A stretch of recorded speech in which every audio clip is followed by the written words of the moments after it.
Welcome to the live service podcast, episode 6. But boy, have we got a banger of a show for you today. Brian, are you ready to talk about?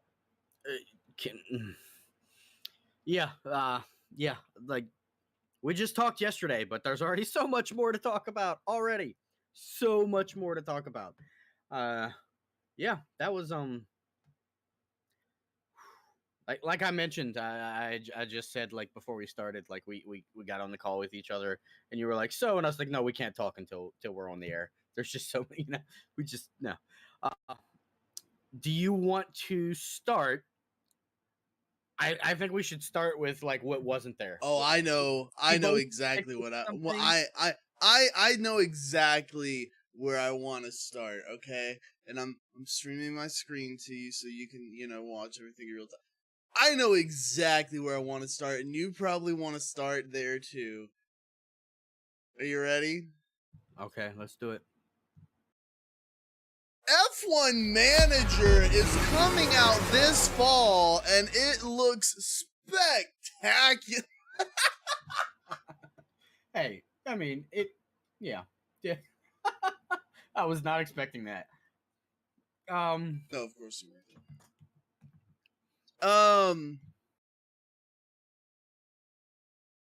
Was this at the PC gaming show? I don't remember where this at. I don't give a fuck. Yeah, let's talk about what's not there. Fuck this game. Avowed, I think, is the big thing that was not there. Yeah, there might have been some small things that we mentioned maybe there, but Gears of War. But yeah, like I think that's just because that's not like I think the Gears of War thing that happening is like a Halo Chief Collection style thing, and I think they figured that wasn't a showcase worthy announcement. I think it'll still happen. It just wasn't. But I think the big thing is Avowed, yeah. And I actually looked into it, and I was right. Later this year, Avowed will have been in development for 5 years. So the fact that they didn't bring it up at all, that's kind of like I'm surprised for that, because it's been so.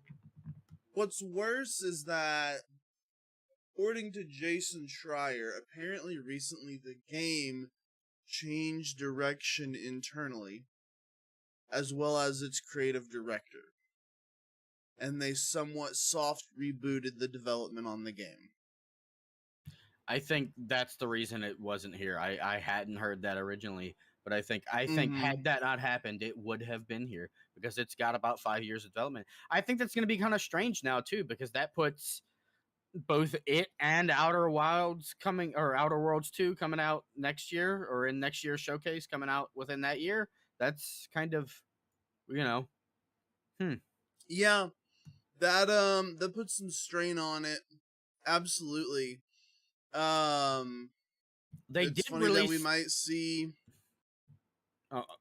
see Outer Wilds, before we actually see Outer Worlds.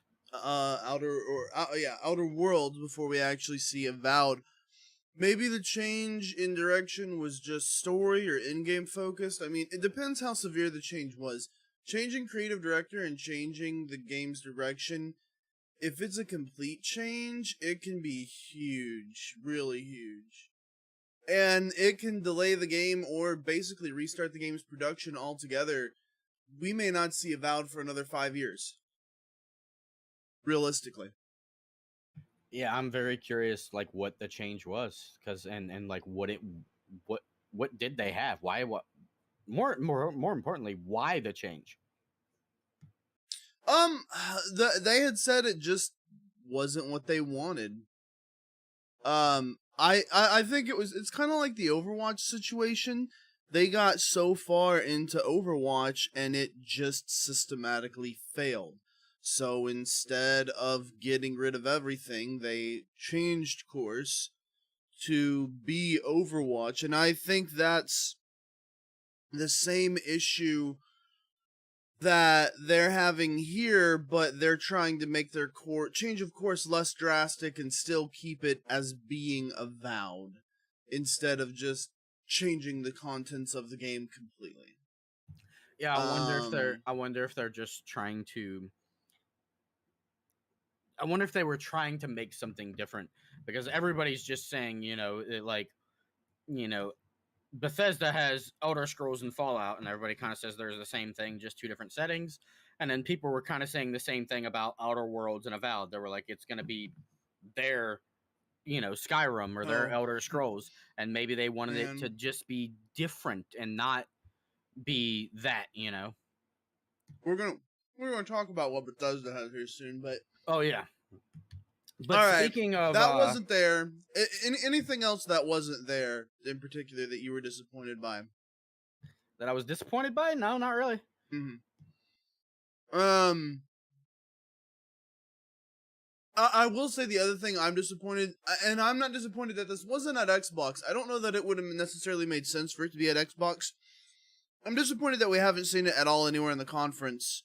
No Dragon's Dogma 2. Boo-hoo. Maybe next year, but we didn't see it anywhere. Well, and Capcom's thing is Tuesday or Monday or whatever. It still might be there. Who knows? What was interesting is that September, Grounded is going to release its full build. September 12th or something like that, I think. The full build of Grounded is going to release. I played this early access with the boys. We did like 3 or 4 days worth of content, and it was fun as hell. And this was like the first month of it being released. We've not played it since then. We've put it down and said we'll come back when that's done. It looks like it's done soon, September, and So I yeah, cannot wait to play that again. yeah, Obsidian still had a presence because they had Grounded, which looks, it looks like they've put a lot of work into it, and it looks good in my opinion. I'm probably going to give it a shot.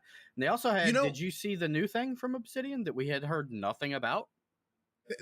Penitent or Yeah, whatever Pentiment. Yeah, it's that like a like a Pentiment like a that more dialogue drawn. focused like paper RPG. It's interesting. You know what? Do you know what I thought about that game? What a waste of time not making Avowed. Anyway, so they also announced big announcements. This, I'm sorry, they were just going, when I was watching this, they were just going for the fucking throat because Phil's out here being Phil, like, just, you know what it feels like Phil is? Phil's like the guy that jerks Xbox off, but everybody, like, it's polite and respectful and everybody's alright with it. And they're just like, oh yeah, Phil, go ahead. Oh yeah, woo! And I don't know how he gets away with it. He does it so masterfully. But he comes out and he introduces, Hideo Kojima. And it felt to me, in that moment, it literally felt to me like Xbox was like, yo, what up, Sony? I got your bitch too now. Say something. Say something. I was like, what the fuck, dude? They are going for the throat. Yeah, they didn't even announce like what he's working on. He didn't. He's like, yeah, you'll hear more about it later. We're Yeah. not that far yet, but I'm here. We got him too. What up? Yeah, that's cool. I hope he creates something other than Death Stranding because that was shit. Then there was. I don't have a clip of this, but I kind of want to talk about it in the same breath as this. Because if you were to say what two big things were at the conference that you didn't expect, it would. I guessed Diablo IV would be here. But 1,000% I didn't see Riot being here. Yeah, Wow. that What a huge seriously. As fucking soon as deal. I started seeing that stuff, I was like, what? Yeah, That shit is huge. that's big for them growing just the Game Pass brand. Because the amount of people that will be Yeah. Oh playing my god. all of those games off of Game Pass now because you get it like, all of the things unlocked or certain packs and things. That's yeah. Yeah, they get all of the let me Okay. So this is I'm gonna pull this down real fast and pause the Diablo. What you're getting with Xbox Game Pass, you're getting this on PC and mobile games. if you use Xbox Game Pass on PC or mobile. On League of Legends, you will get all champions unlocked. There are over 140 champions, okay? And getting them all unlocked is the equivalent. Like each one costs at least $5. Some of them cost like $10 roughly in microtransactions. So you're literally talking about $700 worth of value. I have a decade-old League of Legends account that does not have all the champions unlocked. I will be signing up for this. Oh my god, this is insane. Yeah, that's huge for the League community because there's a lot of people that don't have them all unlocked. League of Legends Wild Rift. It's basically mobile League of Legends. I tried it. It's okay. Mobile games aren't my thing. I don't know. I guess I'm a fucking millennial at heart. I can't do mobile games unless I'm taking a shit, and then only because I have a reason to, which is that I have nothing else to do. And even then, I usually find something to read. I'm a poop reader. I don't like to play games. Legends of Runeterra is the card game foundation set unlocked. There are several sets of cards that are for the foundation sets that unlock for you to use. Teamfight Tactics. I love Teamfight Tactics. Select little legends unlocked that you can use is pretty cool. They're just cosmetic. It's not as big as Champion unlocked, but it's still dope. Valorant gets you all agents unlocked. That's another big one. I have 3 agents that have come out recently that I don't have unlocked. I would have to go play a couple of days of Valorant to get those unlocks. Yeah, I think League of Legends and Valorant are the big ones here because it's so much cheaper to unlock them through like just subbing to Game Pass that it's going to convince a lot of people to do that, and then you have them in your market, so they're going to see all these other Game Pass games and start playing them and stuff.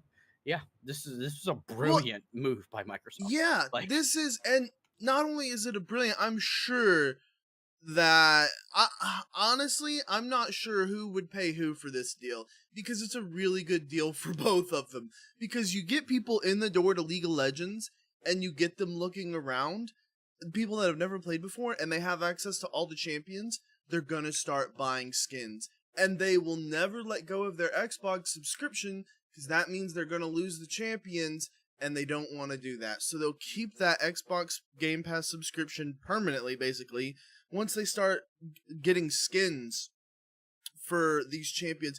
The skins in my account are worth $1,500, which is double the amount, by the way, that you spend unlocking characters. So there's a lot of value tied to my account. You could take half that value away of my account now because of Xbox Game Pass, and it just comes down to the skins. So Riot's going to make a fuck ton of introducing this to new people that have never played League of Legends that are now going to buy a whole bunch of skins. Yeah, I'm not even sure if there's like a payment happening either way. I think they just came to an agreement. This is good for both of us. Let's just do it. Yeah, we're gonna make money. Just don't even worry about exchanging hands. Let's just hook our systems up. We're good to go. Yeah, I agree. I 100% agree. Yeah, this was a huge surprise for me. Actually, so was what came out before, what they played before this. I was not expecting that game or it to look that good, I should say. What was that? High on Life. Oh, I didn't even pull up the trailer for that. You are so fucking right. I did not expect there to be. Oh my god. A Rick and Morty game here, or for it to look so that good. Yeah, I was confused. I was like, "What is this? This looks great." And then when I started to recognize the voice and stuff, I was like, "What? This is get to that like cross promo game? Like what?" We'll get to that in a second. Let's finish up with Diablo Immortal. There's not too much I want to say about it. It looks fantastic. Some people were complaining it looked a little Diablo 4, not Immortal. Some people were saying that it looked a little slow, and my argument against that is that, well, ARPGs are usually giant fucking messes on the screen at full speed. Diablo 3 is, Diablo Immortal is, Path of Exile is, V Rising, which is ARPG-ish, is they're all just fucking messy blurs on screen. So maybe they purposely slowed it down to just show things off a little bit more. This is also pretty early game. They didn't show any late game. Yeah, I think they were just showing a little bit of, trying to show the moves and stuff, and you don't want, 600 skeletons exploding particle effects on the screen because then you can't actually show the move, So But that Brian, makes sense to me. aren't you concerned about playing Diablo 4 because of Diablo Immortal? Well, see,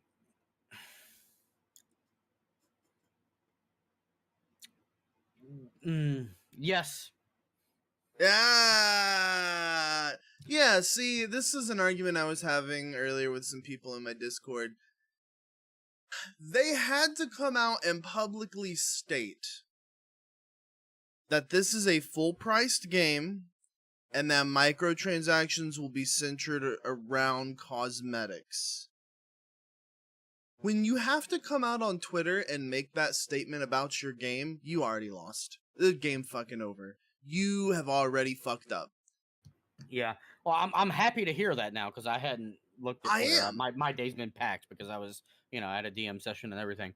I'm very happy to hear that. That makes me feel better. But yeah, the fact that they had to come out and say that. Honestly, the biggest news for Diablo 4 for me wasn't Diablo 4 or anything about it. It was the fact that both it and Overwatch 2 are like day one Game Pass, which, yeah, you remember yesterday we said that deal's going through no matter what now?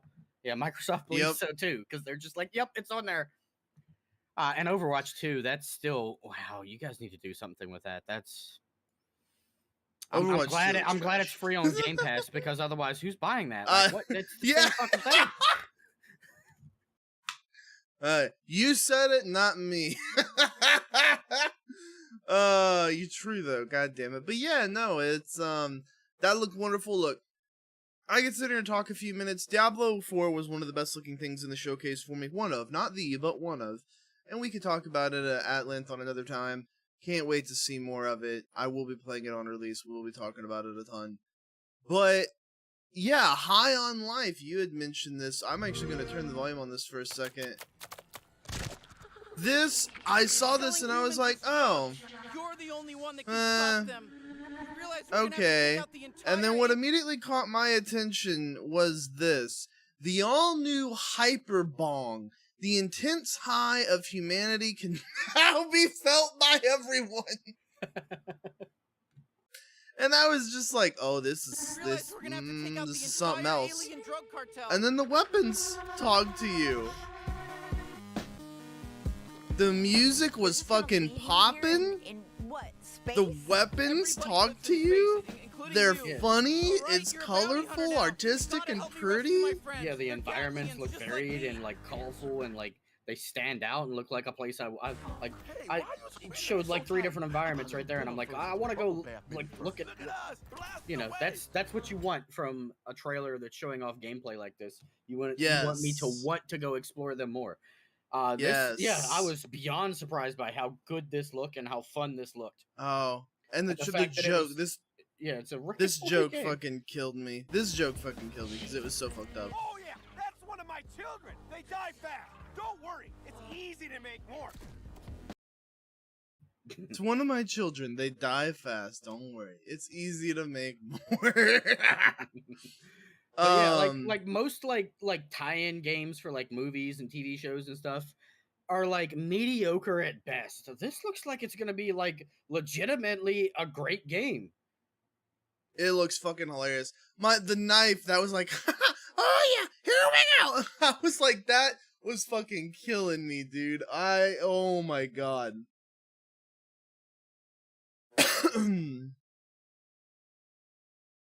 Yeah, this I don't know what else to say about this. I was genuinely surprised and excited. Yeah, it looked fantastic. This. Oh my god, I'm so this is actually does this come out this year? It's on my to-do list. It looks hilarious. I cannot wait. This is the thing that they killed me at the beginning of this conference. They said everything you see here you'll be able to play in the next 12 months. So yeah, Yeah, this is October boy, am this I year. excited for that. Oh, that might be up there in my, because there's not a lot of competition for Game of the Years, or at least I thought there wasn't. This is for me, and you probably don't care too much. Forza. No, this looked amazing. Forza. Yeah, Forza Motorsport.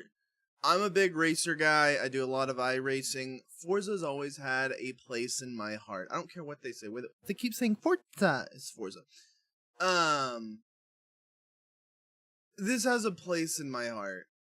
Forza is the reason I play racing games, because I played the first Forza Motorsport way back when. And man, this is how much of an experience it was for me.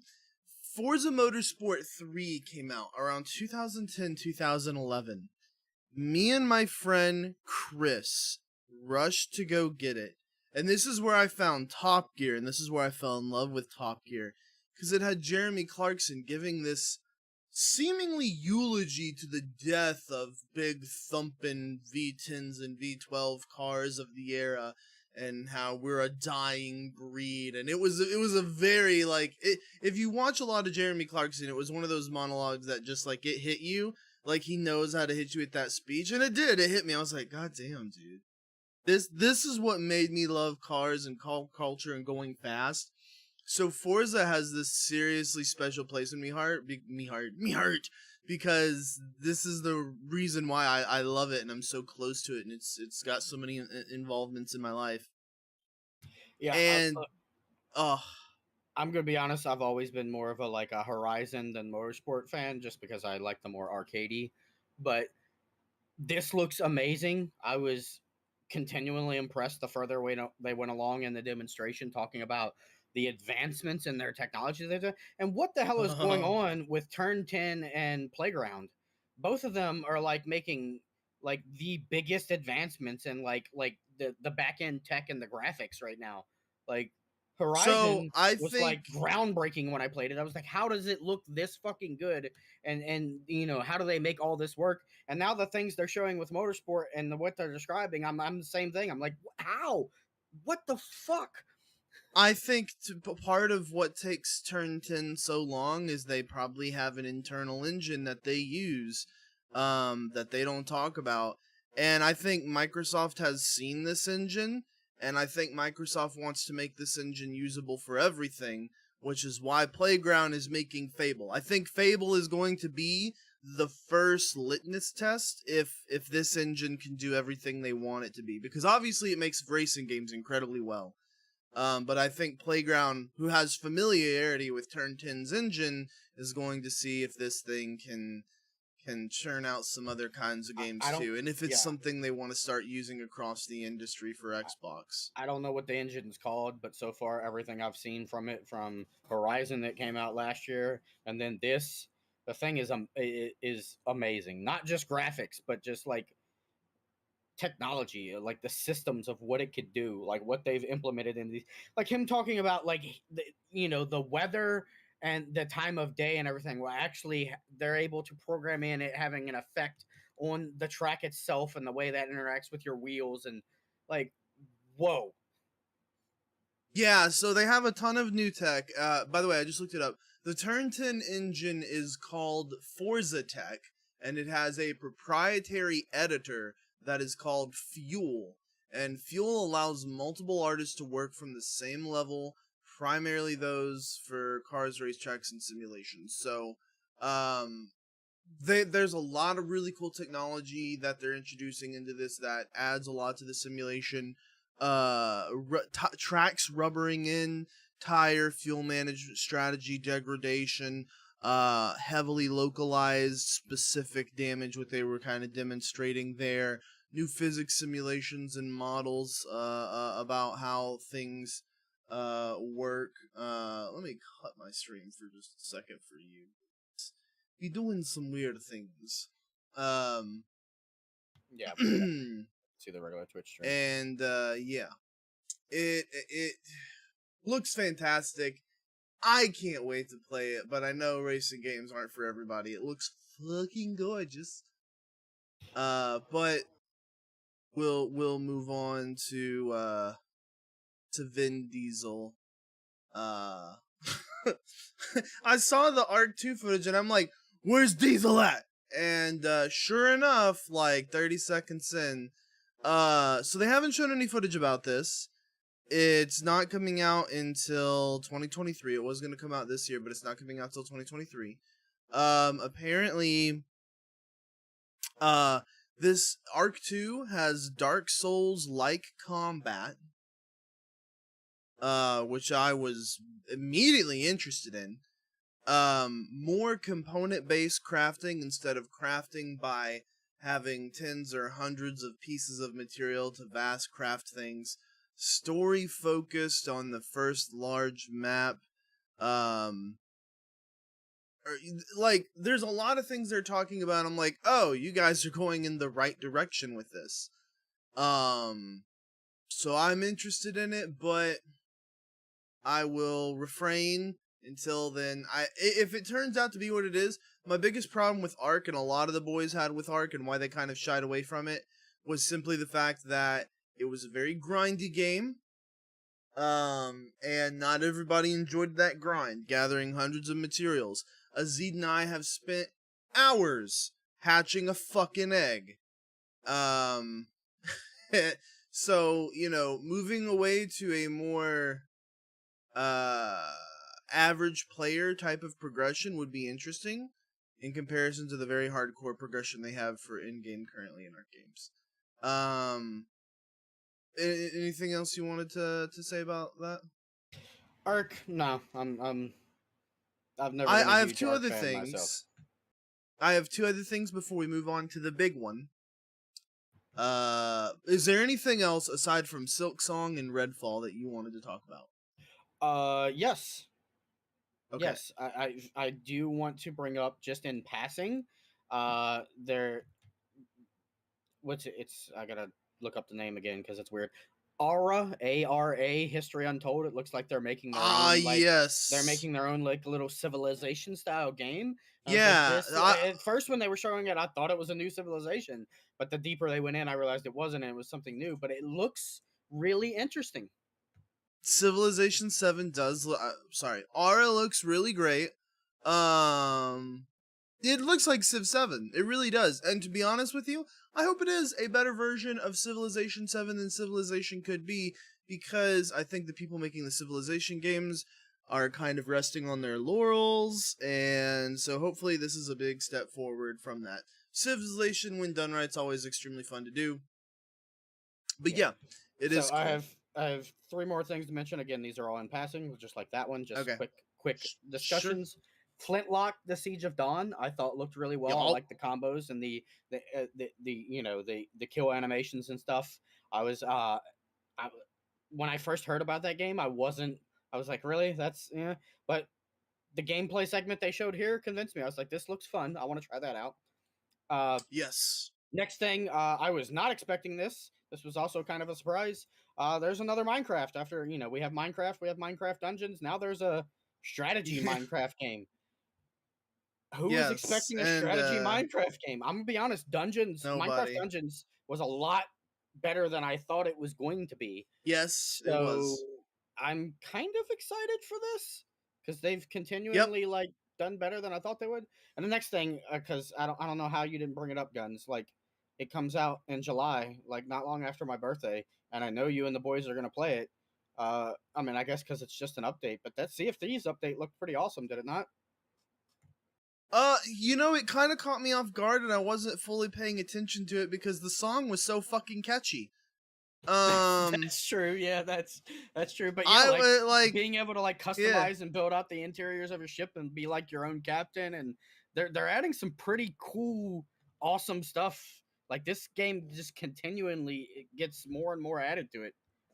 Yeah. It did look really neat, and that's definitely a cool thing to allow the customization of ship. I wonder how much farther they're going to go with this game. Like, because they keep adding stuff, and they keep adding stuff, and they keep adding stuff. I want them to keep improving the overworld even more and more and more, because I just want to see how far it goes and what all they can do with it. And I think that'll be highly. Apparently, it's like what Rare is working on. Like they're not trying to. They're like, we're Sea of Thieves now. This is what we do. So I am really interested to see what this game looks like in another 5 years. Yeah, incredibly. There's some really cool quality of life stuff there too, but Scorn looks gross and weird, and maybe I'll play through that just to freak myself out for Halloween, because everybody would love to watch that. It looks so fucking weird. That was neat. There was some other stuff here or there. Persona's coming out. People are big about that. That looks cool. There's the Long Fallen Dynasty and Cocoon and like the last case of Benedict Fox that were announced. Those look cool, but we haven't seen much yet. So I want to see more, especially the last case of Benedict Fox looks interesting to me. But I need to see more. Silksong was announced. People that really like the first Hollow Knight really gonna like this. Looks like more Hollow Knight. I didn't care for Hollow Knight. Hollow Knight's apparently one of those games that's like The Witcher 3. You have to play 10 hours before it gets good. And then once it gets good, it gets really good, and it's got your hooks in you. Like, because The Witcher 3 is one of my favorite games of all time, but... and then... Redfall. Yeah, we say and then Redfall, but it actually opened with Redfall. I was surprised. It did open with Redfall. And, this, at first it was kind of concerning, the opening was. The combat looked very uninspired in close corridors, just literally running around with a shotgun. But as it went on, it got a lot better. There's stealth mechanics, silencers. They didn't really show how the overworld plays or whether it was open world or mission based. I'm curious about that. So the lot of stealth mechanics and the powers and things like that, I was still kind of concerned, but I was like, so this is just essentially, especially after seeing that boomer like enemy blow up, I was like, so what is this, just Back for Blood Arcane Edition? Because I'm like, honestly, I'm not super interested in that, and I don't think many people will be. What's gonna distinguish it? But then they showed these few frames here, which really kind of helped me relax a little bit. Loot, tiered loot, different weapons. Hopefully there are perks and things like that on these guns. That makes them interesting. They showed a progression tree with skills and all that stuff. I thought that looked dope. They have, whole mission archive, things like that. So the skill points and the loot system settled me a little bit to help differentiate it from Back 4 Blood, because I thought Back 4 Blood was a boring waste of time, because they did nothing to improve on the Left 4 Dead formula. Why would you go play Back 4 Blood when you could just go play the better version of Left 4 Dead with tons of mod support? I didn't understand why Turtle Rock did that. They didn't evolve on it. Redfall seems like it's the same formula, but with vampires, and does evolve on it a little bit with powers and loot and skill trees. So hopefully that plays better and keeps my attention more. Anything else? No, you covered exactly what I was going to say, actually. Like almost to a T. Fantastic. Okay. Hurt me, Daddy Todd. God. Wow. Yeah. I was already excited for Starfield. Like, we've talked about this before. I think we were both already excited. I wasn't excited for Starfield, or I wasn't properly excited for Starfield. Not like I am now. Not like I am now after I've seen this. Man! What the fuck? It is... Okay. I wasn't entirely sure what kind of game this was going to be, whether they were going to try it, because they were talking like they were going to take it in a new direction entirely. This game is a Bethesda game through and through in space. Bethesda weapons and loot and combat and perks and talents that you train, using them over time, and weapons and the armor system, like Skyrim in space. And on a scale we've never seen before. Yeah, because there are over 1,000 planets in the game. Yeah, it's like they took No Man's Sky. Yeah, like just show the picture, Guns. I sent it to you. Go ahead and pull it up. Okay, all right. It's like they took No Man's Sky and made it an actual full playable game. It's No Man's Sky. Because I will be honest with you, I like No Man's Sky. There is not nearly enough gameplay there for it to be entertaining to me. There are 1,000, there's hundreds of millions of worlds to search, and they're pretty, but literally No Man's Sky is just a pretty planet generator. That's all it is. There is no substance to that game whatsoever. It's purely eye candy. People can say that I'm wrong or they disagree, but that's why I don't play No Man's Sky. You find a base, you build it, bleh. I'll go back eventually just to look at some pretty stuff, and I think it's cool, but the combat in that game sucks. The base building is kind of mediocre at best. This game is going to have substance, stories, characters, missions, loot trees, weapons, armor, combat, all of that across all of these planets.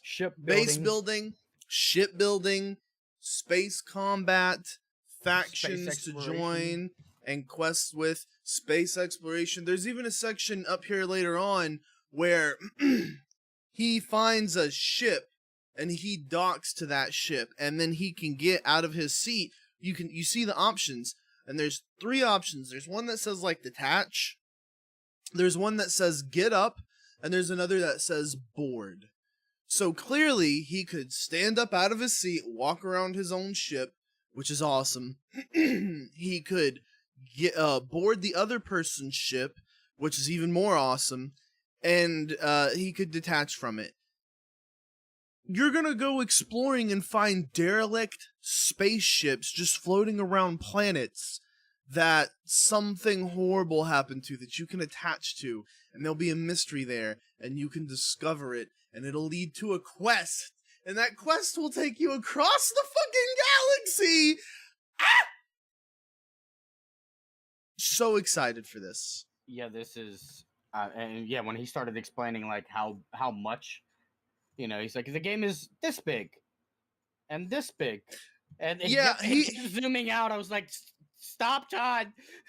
It was a and enhance, and enhance, and it was just like with every level, because when he was like, you can land anywhere on every planet and explore every planet in the entire solar system, and there was like 9 planets there. I was like, oh my god! I was 100% happy and content with it being a solar system. I was like, this is amazing.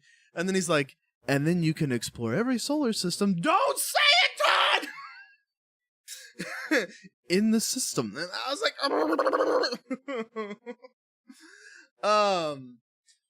a lot of people assume that this is basically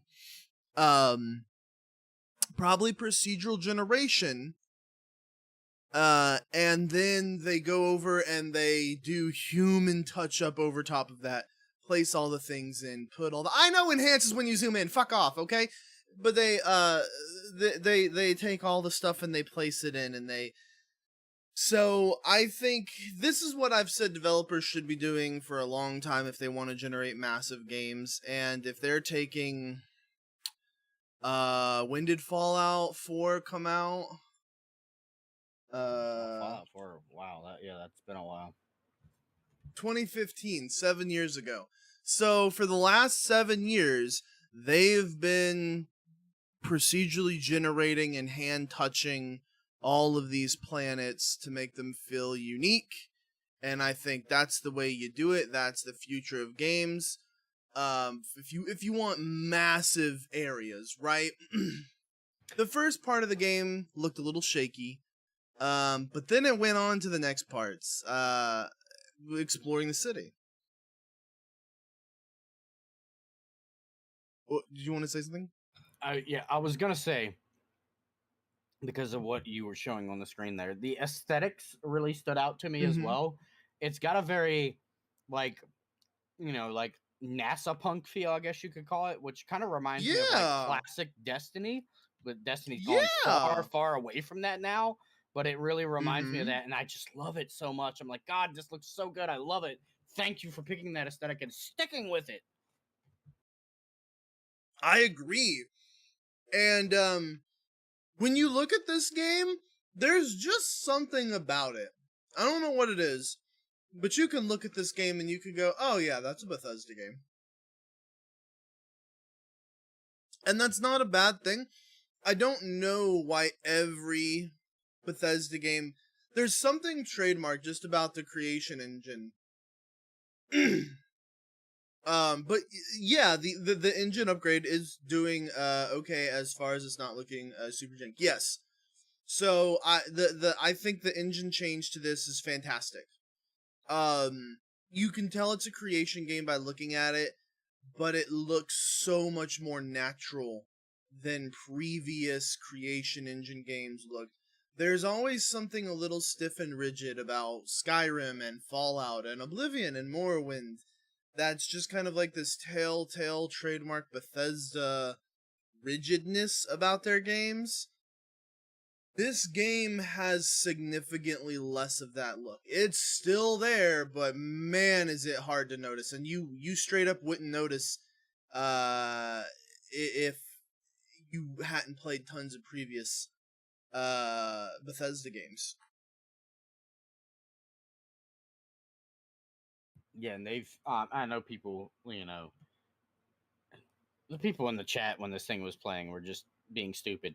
But like, you roll back to that one man that was like talking. I think there's still a few of the faces that maybe they still need to work on and things, but they've got the actual like facial animations, which has been a thing for you know Bethesda games for a while. They've got them doing much better now, like Yeah.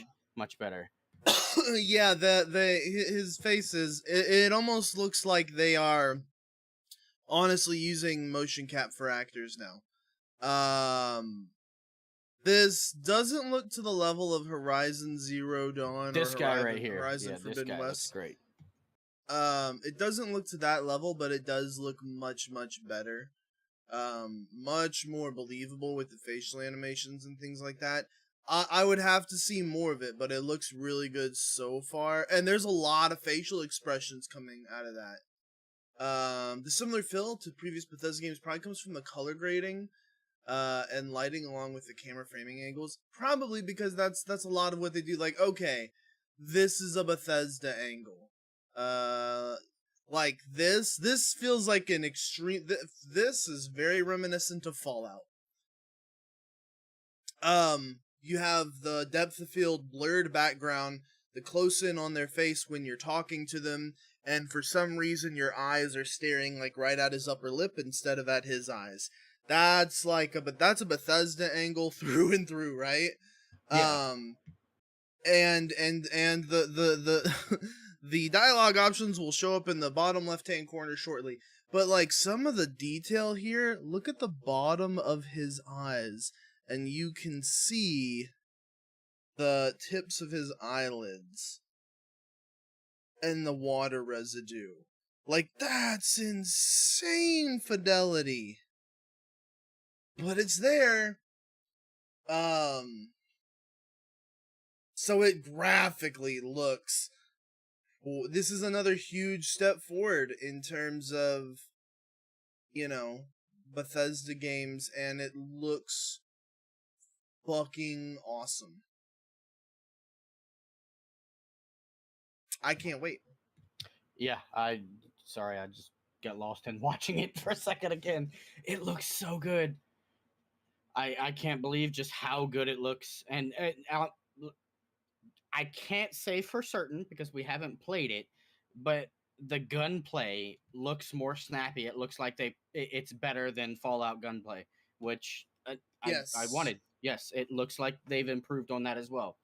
Which That was always my big complaint with Fallout gameplay is the gunplay is shit. The rest of the game around it would feel great if the gunplay felt snappier and more responsive. You can run, sprint, and slide, which was like, oh, just imagine if you had Call of Duty shooter feel inside a Bethesda game. This looks like it's going more towards that, and I want that. So I might actually play this with a mouse and keyboard instead of a controller, which I almost always play Bethesda games with a controller because they So do I. don't feel good on mouse and keyboard. And this is essentially literally like this is a mixture between the Fallout system and the Elder Scrolls system. So you get all these starting skills like lasers. Laser weapons do 10% more damage. Robotics, you deal 10% more damage to robotics and turrets.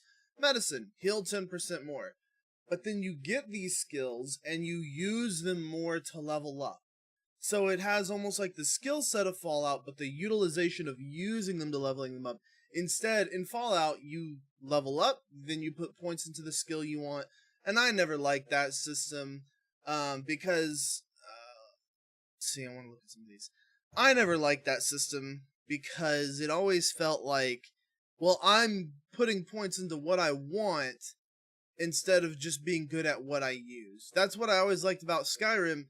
I ended up being good at what I used. So if I found something that I really liked. Yeah, this seems to be like a mix of both because you still level up and pick certain things, but then beyond that, you know you're only gonna have the base level. If you want to be good at it, you actually have to do it and level it up. And yeah, there's a ton of stuff already here. Like, the wars are over. Here's a little like background from the diplomat perk. The wars are over. Peace now reigns the settled systems, but only because there are those quietly fighting to keep it. Because of you, agreements were signed, words were heeded, lives were spared. And you get starting skills: persuasion, diplomacy, bargaining. You can force a target NPC at or below your level to stop fighting for a while. Shit like that is like they're adding. This is what I always loved about the Elder Scrolls games. There was a sense of you don't know, and that I love playing these games blind. I think guides on the internet and instant access to information has ruined so many of these games because part of the spectacle of them is discovering for yourself because you don't know, and it's like, can you save that NPC's life in this quest? You can if you have this particular skill and you utilize it in this particular way. And shit like that, or discovering on your own, you end up having experiences no one else does, and that's dope. Yeah, and it looks like there's going to be a lot of different skills just based on the number of like starting professions, you know, your past professions and stuff that you can have because they all look like they have different things under them as well.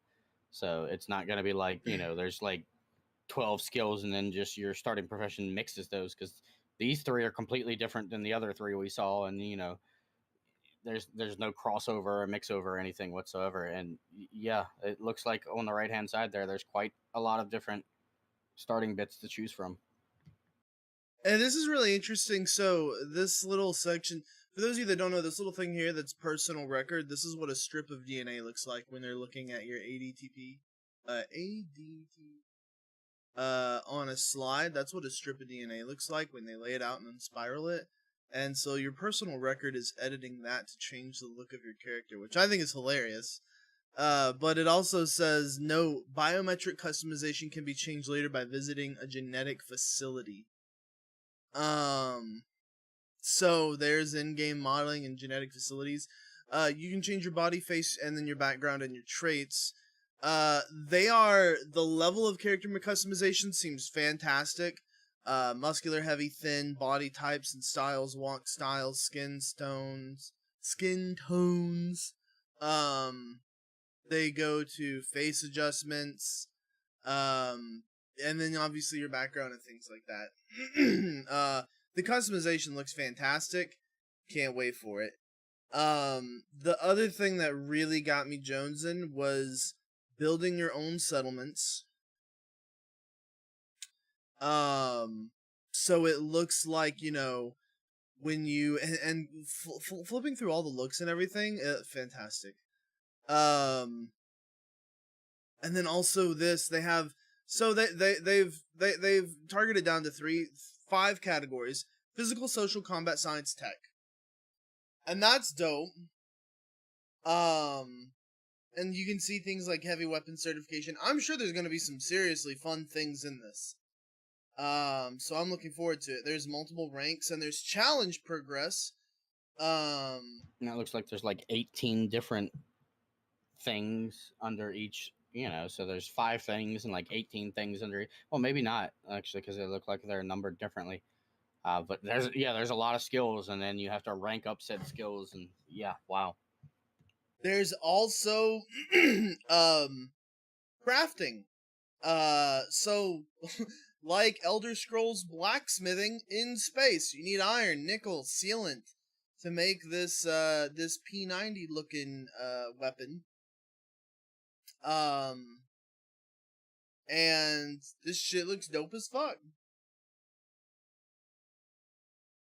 Yeah, it's all crafting, but it seems like they broke it down into different sections, because this is, they said, you know, you're researching and crafting, so some of it is, you know, actually same thing as crafting, you know, like mechanically you're going to be doing the same thing. But I'm also like, really sorry, go ahead.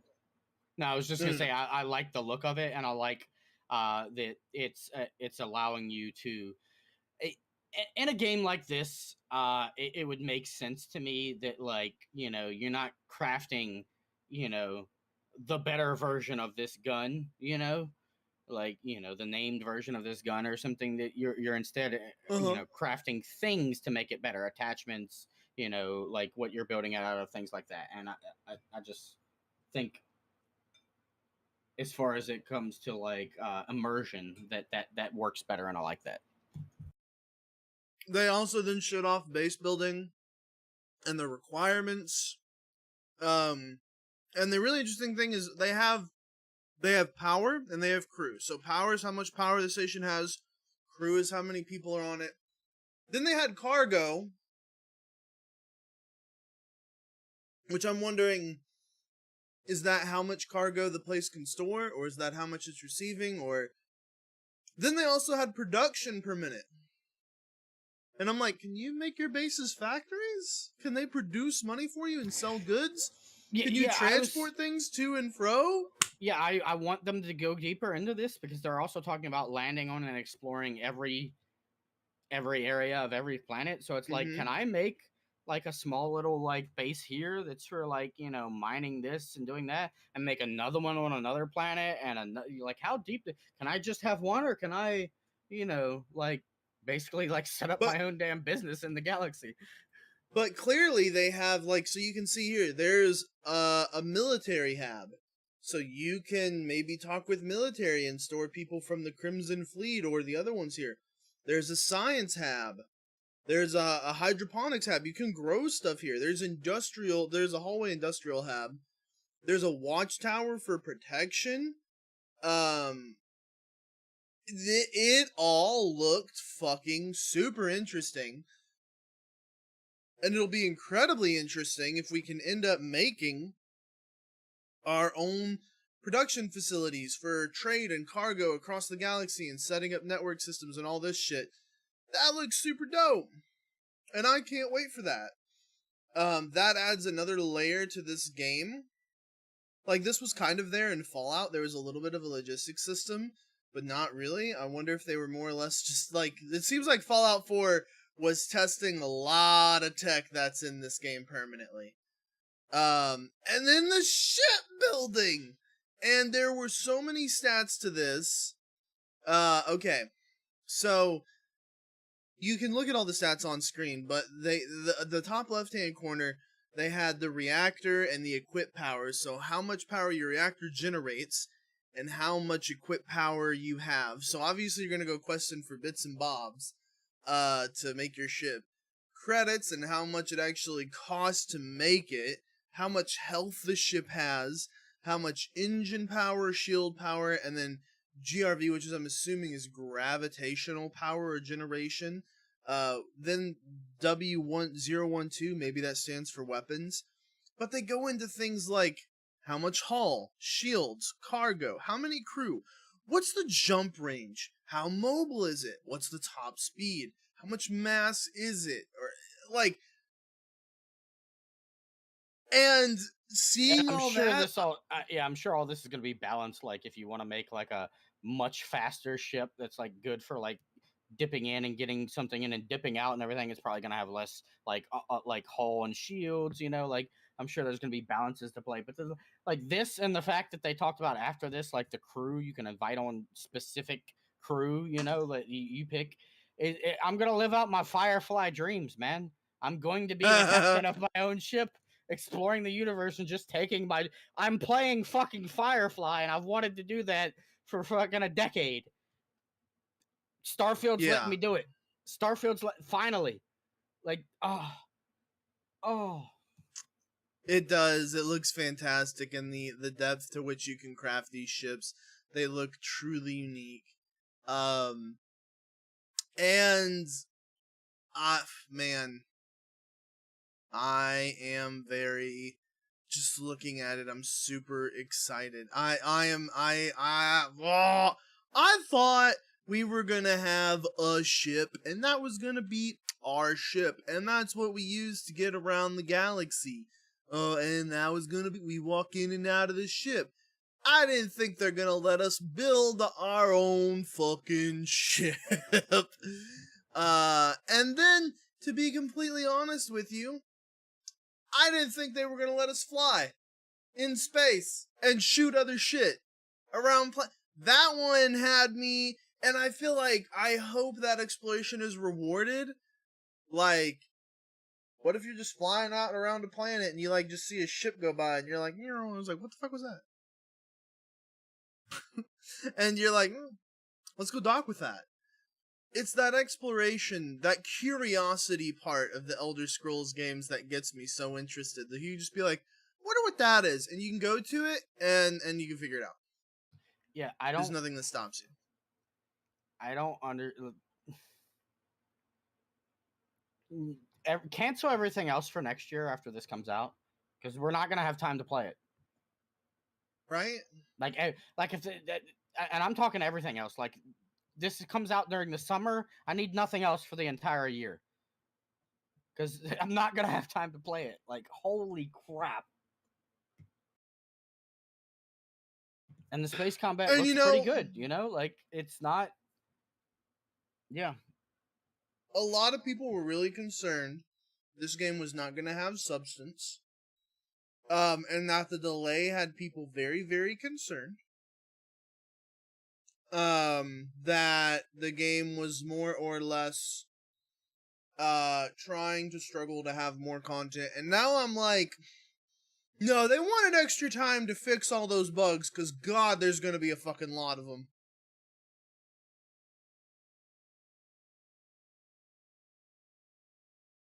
Like, when you realize the scale. Just the scale of it, they want extra time to polish up, go in and check each planet, make sure everything looks good. I think they really want this one to stand out for everyone, and just, yeah.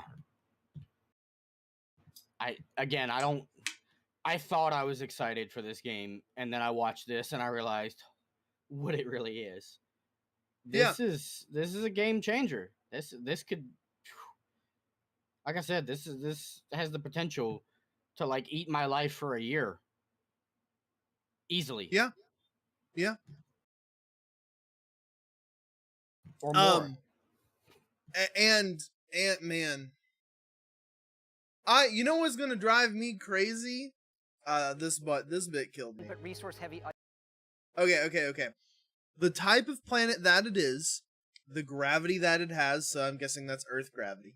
Temperature So hot, cold. This one's frozen. What the atmosphere is made out of? CO2. Magnetosphere, so whether it's protected or not by the sun's solar flares and rays and things like that. Fauna, flora, water. And then the water here is heavy metal, and you can scan it. Ice balls And then you can to land on it. Goldilocks planets with life. And then here's the Goldilocks planet. O2, magnetosphere, fauna. Ugh. And not just this system, but over 100 systems. And then over 100 systems. So I think they're probably going to give us, even if it's 101 systems, I'll be like, fair, Todd, whatever. It's over 100. I don't care. And you know what? Half of these planets are going to be unexplorable. I mean, not unexplorable, but you're going to land on it and there's going to be nothing there, right? Yeah, there might be like a crash, or you get some minerals or some something like that, like some crafting materials. And I think some are going to be different sizes. You can get small ones and big ones, but even Right. still, like that's. I mean, I'm that's- waiting for the one planet that you drop down to take a look at, and there's just like some horror murder mystery. Like, there's a ship here that landed, but the guy's dead.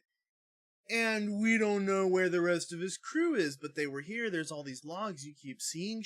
Like, there's so many. The narrative freedom they have with this fucking game. There's definitely going to be that. There's also going to be like the Over barren wasteland where you're like, oh, there's nothing here. I'm just going to get this ore or something, and then some big space creature comes out and tries to murder you. The legendary monster planet, and you're like, what the fuck is that? And they had a fucking cyberpunk Hutto looking planet or Narshadar looking planet, where it just looked like and it's like they got it all, dude. And I'm so fucking here for it. Yeah, it just showed a scene of like a crashed rover. That's definitely going to be something you can like go up and interact with and go on some like miniature quest from. Yeah, this is just so here. I'm so excited.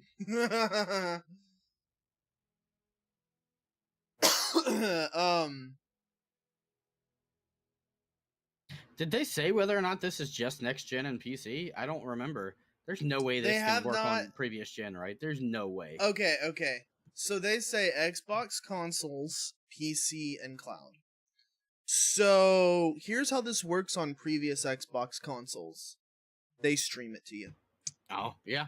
Yeah, you're right. I forgot. We don't have to worry about like what the console can handle anymore. Holy crap. And this is not coming to PlayStation. Suck it, Sony. Which I want to say, okay, this city looks tremendous to me. I just love the look of this. Like who knows, the United Colonization or whatever, New Atlantis planet of this all looks fantastic to me. That one planet literally looks like all of downtown Boston from Fallout 4.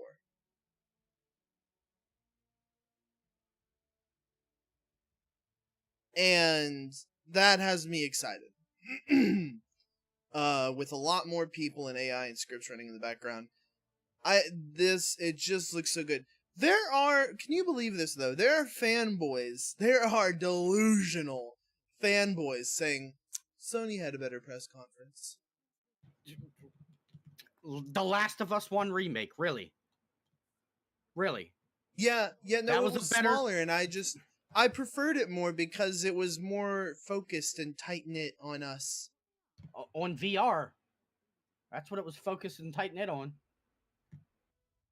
Well, hey, we're re-releasing an old game in VR, or we're re-releasing an old game on PC. That was Sony's thing this year. I'm sorry. Sony fanboys can find a way to spin anything to be like, we're better than Xbox. They own half the industry. Suck it, losers. I don't get that at all. Like, I'm not. I I like think they're Sony mad. games. I like, I'm not on any side in this fight, and I will just go ahead and say that the best show of the not E3 this year was this one, the Xbox Bethesda showcase. It had more this felt gameplay like than an anything E3. else. Yeah, it had, this was felt the show. like an E3 Everything showcase. Else, yeah. Everything else did not. This was the show. You are right.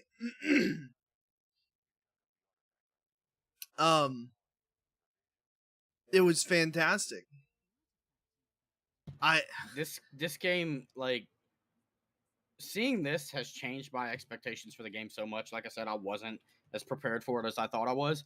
And it's also got me rethinking everything I was considering about the Elder Scrolls 6. Everybody's like, where are we going to in the Elder Scrolls 6? Which country are we going to? Stop Apparently thinking of wherever it. the fuck we want. Stop thinking of it in that level. We're no longer doing an Elder Scrolls set in a single country, because they're doing entire fucking worlds and thousands of them.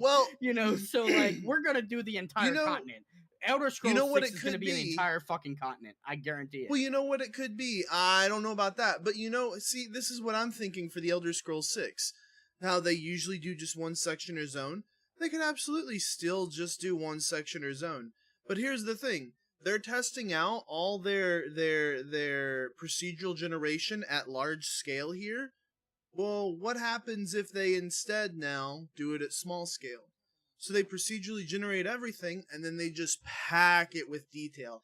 Every inch is touched. Skyrim, so make the world actually to scale, because Skyrim's big, yes. But like in lore, it's like 5 times as big as it actually is in game, or something like that. Yes. Yeah, basically to scale is what I'm saying.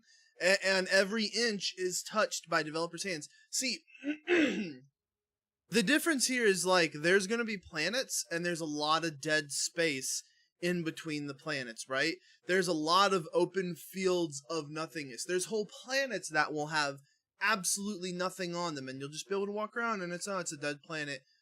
What do you expect? That's the reality of space. You're just not going to go to that planet or do anything. Maybe there's some materials there for you to get. That'll literally be it, right? When they take this down and shrink it to a single section of a continent, the dead space is the large fields between towns, or the caves, or the mountain ranges. And so the fidelity of that fine touch literally just becomes smaller. That's all it is. That's what's going to happen with the next Elder Scrolls. So the fidelity of the game is going to be absurd, and that is what makes me so excited. My expectations are perfectly where they need to be, and I am so excited. I didn't know what to expect with this game, and now I do. It is literally Skyrim and Fallout in space at scale. And that's it. And I am ready for that. I want that. I need that.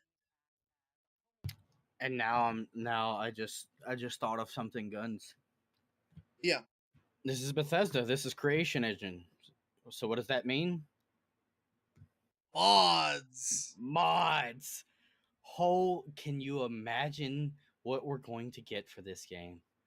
Oh my god. Yep. It also means DLC, because there's never been a Bethesda game that does not come with like big DLCs. I'll be honest with you. So I cannot wait for my horse armor in this game. Right? Yeah, dude. Yeah, mods. What kind of mods are we gonna have for this game? We're gonna get tons of mods around the base building and the ship building, so that you can build like a pelican and things like that. I guarantee. Yeah.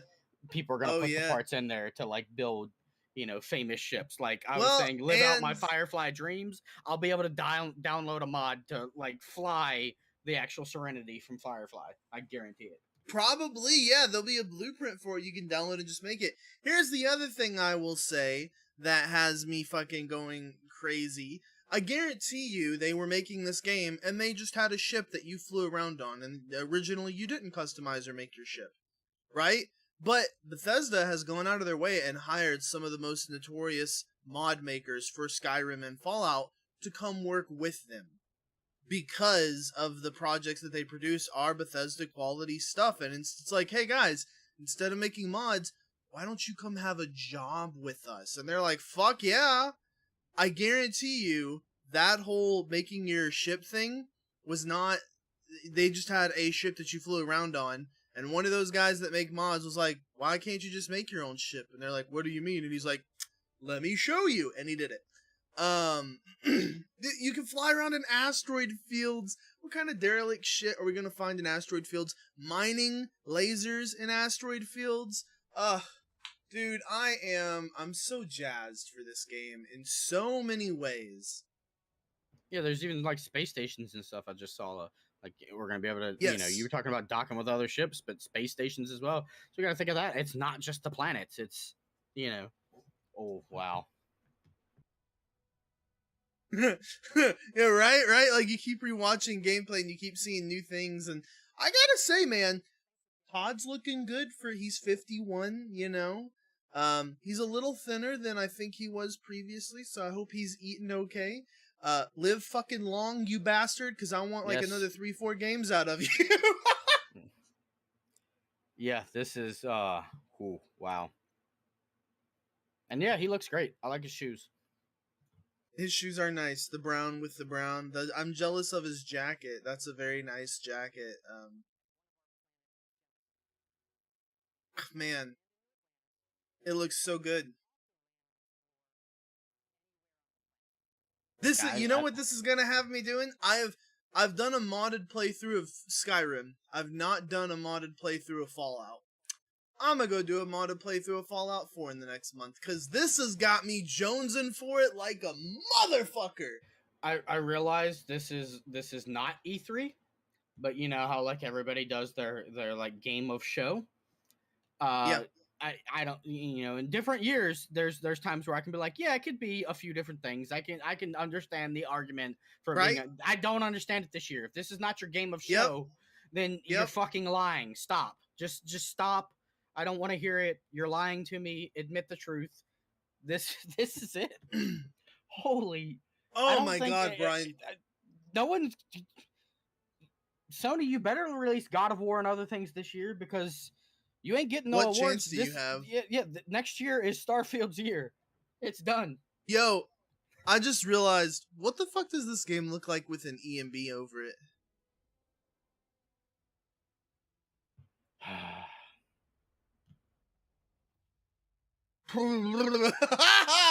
Bro!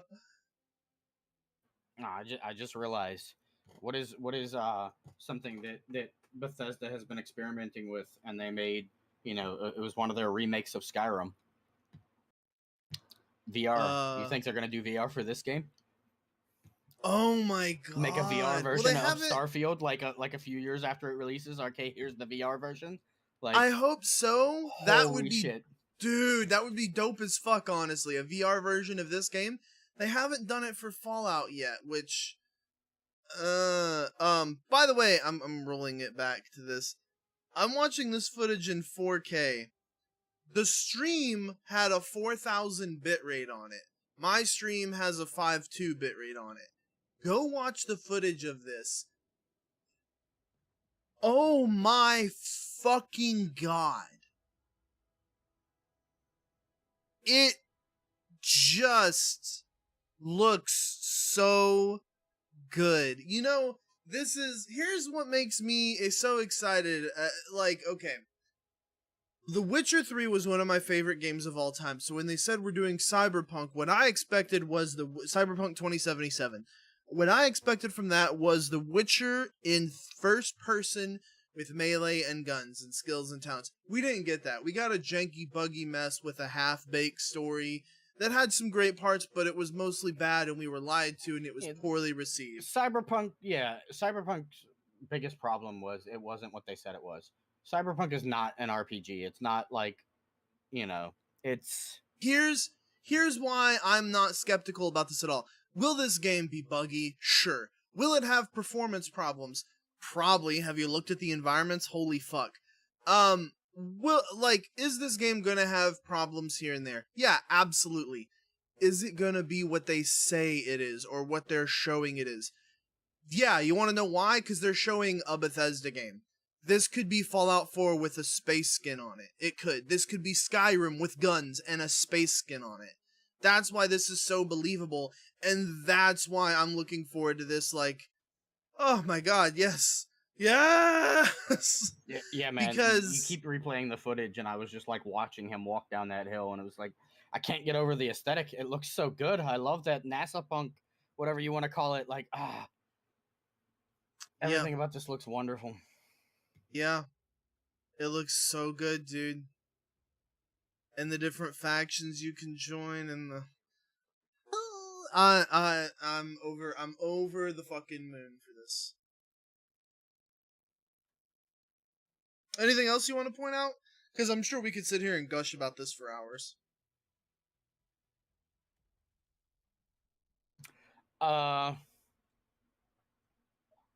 I mean, no, I can't wait to learn more about this game and to try it out, and it just Here's something else I'll point out. Game of show, game of the year, this is it. This changes like the bar, you know? Yeah, it does. Here's something else I'll point out. If you play enough Skyrim, you know how environments start to look the same?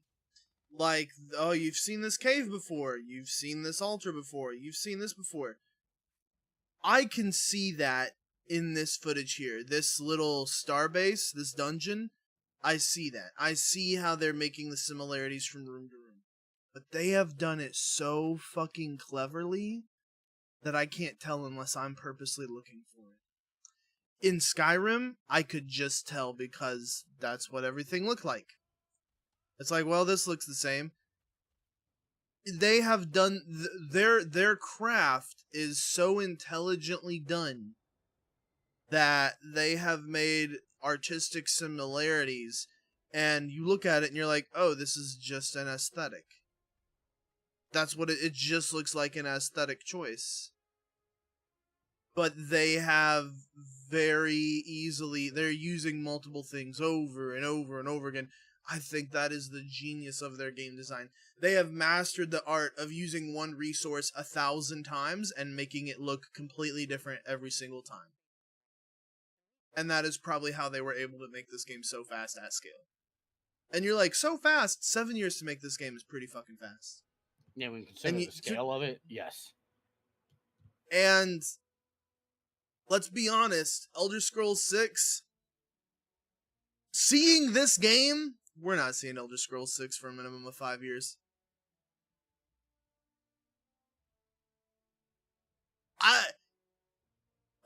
You know what? Okay, maybe that's not true. You know what? If it is true, this game and the DLCs and mods that'll come from it are going to keep me occupied for 10 years. So, I mean, what the yeah, right? What's the matter? You know, like, everybody makes fun of Skyrim about how many times it's been released, but people still play it even to this day. Yeah. It's like one of the most streamed, like, Twitch games, and you know what I mean? Like, there's a reason behind it. This is going to be the new that, you know what I mean? Like, everybody's going to be playing and streaming this for years to come. Yep. And you know what? Hopefully they finish this. They go making Elder Scrolls 6. Obsidian finishes Avowed, and they're like, hey, Obsidian, it's going to be like another 7-8 years before we get to a Fallout. You guys want to crack at it? And they're like, boy, do we! New Vegas 2, here we come! I can see that. Yeah, that's... Oh, man. The dream is alive. The dream is alive. They're owned by Xbox. They share IP. Look, we were talking about like the amount of things coming out this year and next year and stuff, and like the strategy of PlayStation versus Microsoft and stuff. It's coming together now for Microsoft. It was bumpy for a little bit when Halo, you know, was delayed and then didn't do as good as we thought it would be, and then there were some other delays, but like. Not just this, but everything else that they've got coming out this year and over the next year, and then what they've got planned for after this, you know, that we know is coming, like Outer Worlds 2 and Avowed, and so, like, man, the end of this year, next year, and the next few years, there's some big stuff coming out for Xbox. Like the plan is coming together. Yep. And Sony is 1,000% panicking. What do they have? What do they have besides God of War in the next 2 to 3 years? We'll get a Spider-Man in that time. And I don't know what else. That's it, dude. Because they didn't announce anything big new. Like what the? God of War will be fantastic, and everyone will play it, and you'll love it. I guarantee it. God damn, this looks fucking just.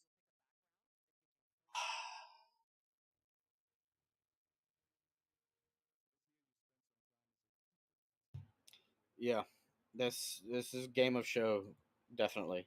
Not of just it's game of this, not E3. This entire summer games fest, whatever you want to call it. Easily. And now I won't be able to go to sleep because I'll be like, Starfield. Yeah, I'm gonna sit down and like play some games or something. I'm gonna have to come up with something. Should we even talk about like the PC game show? There was a few interesting things that were announced, but otherwise, was there really? When you're talking about like when you play enough of a game, you the engine and stuff like that. That actually happened to me when I was watching the PC game show because there's a game called Rotwood that like as soon as it started showing it off, I was like, is this Don't Starve? And then they were like, oh, it's Rotwood by Cly. And I was like, okay, yeah, it's Don't Starve. But it's the same exact people. Like, I could tell, Yep. Look. There was like a few interesting things. System Shock was pretty good. The fact that if they're it doing ever that. comes out, they've been talking about it for forever. Seems like. If it does, like, System Shock eventually come out, great. Can't wait for it. There was nothing after this, there was nothing in the PC gaming show I was interested in. Everything I saw going after, nobody should ever choose to go after Microsoft because, man, do they take the wind out of your sails. Like, even if they didn't, I just want to take a minute. Even if they took Starfield away from this press conference, all the other, who the fuck expected Blizzard news at an Xbox conference? But then you realize, oh, Microsoft bought them. This is where we're going to get Blizzard news from now on. Because they're not doing BlizzCon anymore.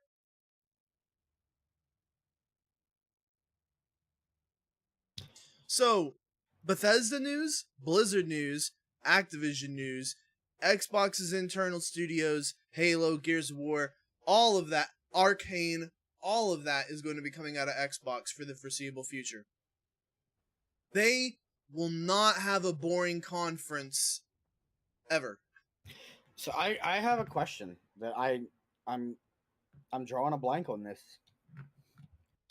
Tuesday is the Xbox Game Showcase Extended. What the hell are they showing at that? We got a lot of gameplay. They haven't said, and a lot of talk.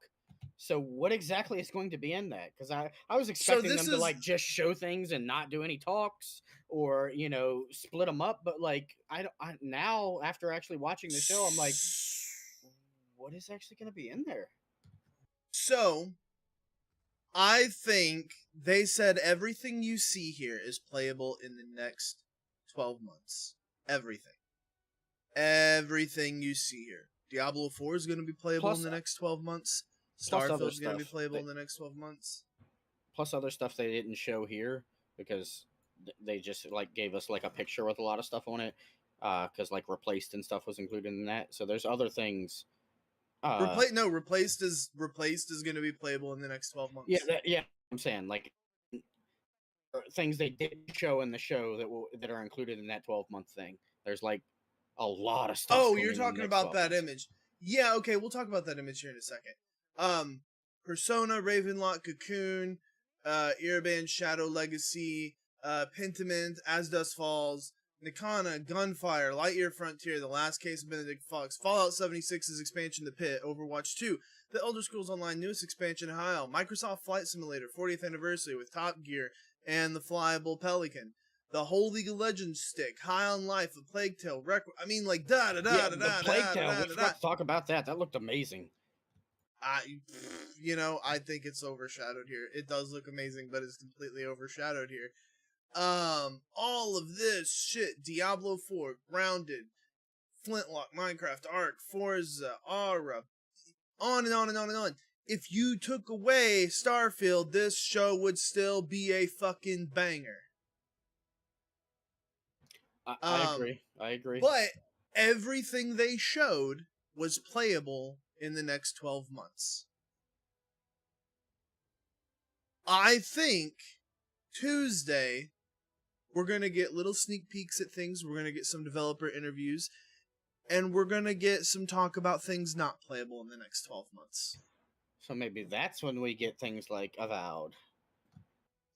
No, I don't think we're getting Avowed, period. I really don't think we're seeing Avowed in the next 3 to 4 years. I think people should really tamper their expectations of when we're going to see that game, because I don't think we are anytime soon.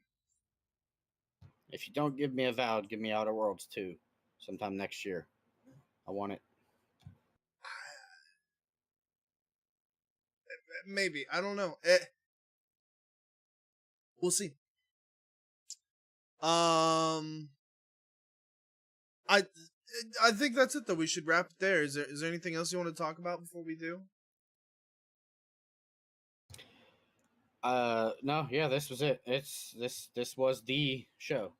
All the other ones were meh. This was it. This was E3. Yep. I can't wait. I am so excited for Starfield.